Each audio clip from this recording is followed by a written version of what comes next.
ఇవాళ మనము భగవద్గీత అర్జున విషాదయోగంలోని 9వ శ్లోకము, దాని సారాంశము, అది జీవితంలో నేర్పించే పాఠము, దాని యొక్క శాస్త్రీయ ఆధ్యాత్మిక మానసిక విశ్లేషణలను గురించి తెలుసుకుందాం. భగవద్గీత అర్జున విషాదయోగము 9వ శ్లోకము. అన్యేచ బహవః శూరా మదర్థే త్యక్త జీవితాః నానా శస్త్ర ప్రహరణాః సర్వే యుద్ధ విశారదాః. ఈ శ్లోకం యొక్క సారాంశాన్ని ఒక్కసారి చూద్దాం. మన వద్ద ఇంకా చాలా మంది ధైర్యవంతులు ఉన్నారు. నా కోసమే ప్రాణత్యాగానికి కూడా సిద్ధంగా ఉన్నారు. వాళ్ళందరూ వివిధ ఆయుధాలతో సిద్ధంగా ఉన్న గొప్ప యుద్ధ నిపుణులు అని దుర్యోధనుడు తమ గురువైన ద్రోణాచార్యునితో చెప్తున్నాడు. ఒక ప్రయత్నంలో ముందుగా మనకి మద్దతుగా నిలిచే వారెవరు, వారి వద్ద ఉన్న గుణగణాలేంటి, వారు ప్రేమతో మన వైపు ఉన్నారా లేదా స్వార్థంతో కూడిన విధేయతతో ఉన్నారా అన్నది తెలుసుకోవడమే కాకుండా, ప్రపంచంలో ఎన్నో శక్తులు మన కోసం పనిచేస్తున్నట్టే అనిపించినా వాటి వెనక ఎటువంటి నైతికత, ధర్మం, పరమార్థం ఉన్నాయి అనేది తెలుసుకొని ఆ విధమైన పద్ధతిని మనం పాటించి విజయం పొందాలి అని ఈ శ్లోకం మనకు చెప్తుంది. శ్లోకం యొక్క శాస్త్రీయ వివరణను చూద్దాం. ధర్మయుద్ధంలో నిపుణులు ఎవరైనా సరే ధర్మం కోసం పోరాడకపోతే వారి శౌర్యానికి విలువ ఉండదు. ఇక్కడ దుర్యోధనుడు తన వాళ్ల బలాన్ని చూపిస్తూ కర్మయోగానికంటే బాహ్యశక్తికి ప్రాధాన్యం ఇస్తున్నాడు.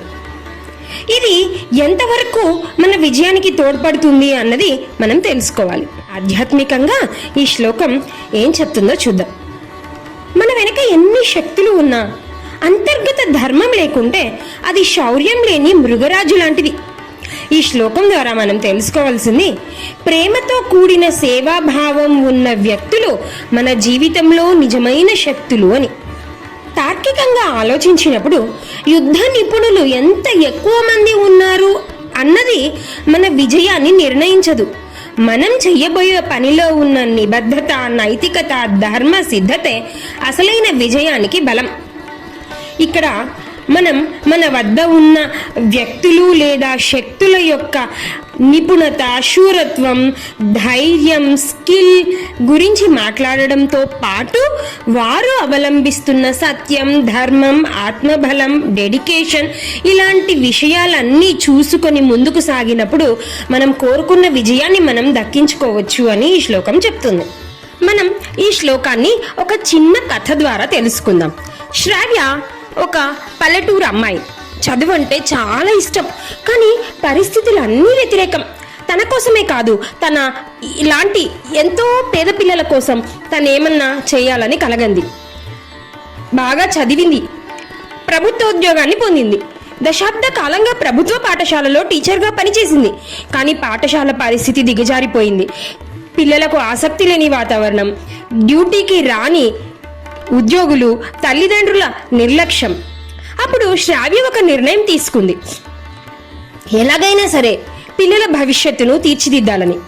ఆమె తన సొంత డబ్బుతో బుక్స్, పెన్స్, డ్రాయింగ్ పేపర్స్ లాంటివి కొనిపెట్టింది. పిల్లలకి స్కూల్ వాతావరణాన్ని అందంగా మార్చింది.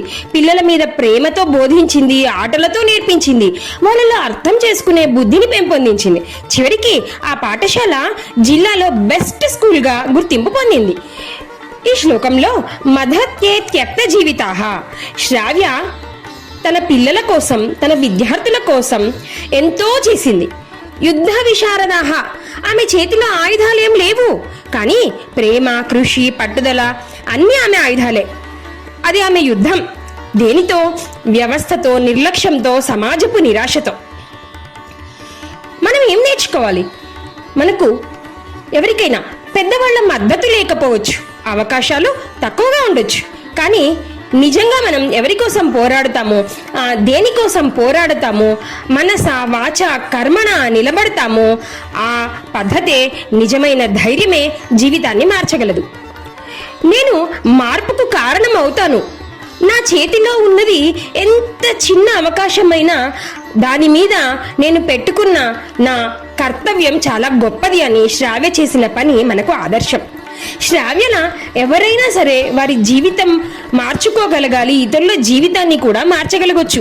ఇది కథ మాత్రం కాదు, నిజమైన జీవితం. మీ డెసిషన్స్ ఈ ప్రపంచాన్ని స్పర్శించగలవు. మీరు కూడా ఆ యోధులలో ఒకరేగా, బాహ్య ఆయుధాలు లేని హృదయ బలంతో నిండినవారు కదా. నిజమైన బలం శరీరంలో కాదు, నిష్కల్మషమైన మనసులో ఉంటుంది. నేను ధర్మపథంలో నడిచే ధైర్యం ఉన్న వ్యక్తిని. True strength lies not in the body but in a pure mind. I'm a person who has the courage to walk on the path of righteousness. మీరు కూడా జీవితంలో ఏదో ఒక యుద్ధాన్ని ఎదుర్కొంటున్నారు కదా. ఈరోజు మీ అంతర్లీన ధైర్యాన్ని గుర్తించండి. ఈ వీడియోను మీ ప్రియమైన వారికి షేర్ చేయండి. వారు కూడా ఈ సందేశాన్ని తెలుసుకునేలా చేయండి. లైక్ చేయండి, కామెంట్ చేయండి, నాకు ధైర్యం ఉంది అని. మన ప్రయాణం ఇక్కడితో కాదు, భగవద్గీతతో కలిసి మనం ఇంకా ఎంతో ప్రయాణం చేద్దాం. ఎంతో ఉన్నతంగా జీవితాలను తీర్చిదిద్దుకుందాం. సబ్స్క్రైబ్ చేయండి. గీతా చైతన్యం విత్ సుమిత్ర పావని.